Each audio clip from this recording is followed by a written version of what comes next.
Bismillahirrahmanirrahim. Students, hopefully all will be fine. Today we are going to start our new topic, that is molecular ion from unit number 1. Molecular ion, जैसा कि नाम से show हो रहा है कि ion हम लोग लास्ट वीडियो में पढ़ चुके हैं। आयन क्या होता है? जब भी किसी एटम के ऊपर जो है वो पॉजिटिव या नेगेटिव चार्ज होता है उसको हम आयन कहते हैं। अब यहाँ पे बात हो रही है मोलिक्यूल की, तो इसका मतलब है अगर किसी मोलिक्यूल के ऊपर पॉजिटिव या नेगेटिव चार्ज हो तो उसको मॉलिक्यूलर आयन कहा जाएगा।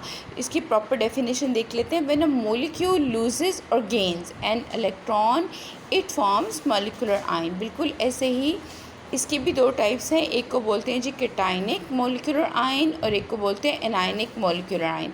कैटायनिक मॉलिक्यूलर आयन क्या होगा कि जब किसी मॉलिक्यूल के ऊपर उसका अपना इलेक्ट्रॉन जो है वो लूज़ करने की वजह से पॉजिटिव चार्ज आ जाए तो that is cationic molecular ion. इसी तरह से एनायनिक मॉलिक्यूलर आयन क्या होगा? अगर कोई मॉलिक्यूल जो है वो इलेक्ट्रॉन गेन कर ले और उस गेन करने की वजह से जब नेगेटिव चार्ज आ जाता है तो उसको हम एनायनिक मॉलिक्यूलर आयन कहते हैं। फॉर एग्जांपल बाइसल्फेट, या इसी तरह से और भी बहुत सारी एग्जांपल हो सकती हैं। Now we will discuss the difference between molecule and molecular ion. किसी मॉलिक्यूल में और मॉलिक्यूलर आयन में डिफरेंस क्या होता है? It is the smallest particle of an element or a compound exist independently. Molecule जो है वो किसी भी कंपाउंड का या किसी भी एलिमेंट का बहुत ही स्मॉलेस्ट पार्टिकल होता है जो कि इंडिपेंडेंटली एग्जिस्ट कर सकता है। लेकिन जो मोलिक्यूलर आयन होता है it is form by gaining और losing of electron by a molecule. लेकिन जब मोलिक्यूल अपना इलेक्ट्रॉन गेन करे या लूज़ करे तो वो जो नई स्पीशी बनती है that is molecular ion. Molecule आपको पता है इट इज़ न्यूट्रल, क्योंकि इसके ऊपर कोई चार्ज नहीं होता। लेकिन जो मोलिक्यूलर आयन है वो न्यूट्रल नहीं होता, उसके ऊपर या तो पॉजिटिव चार्ज होगा या फिर नेगेटिव चार्ज होगा।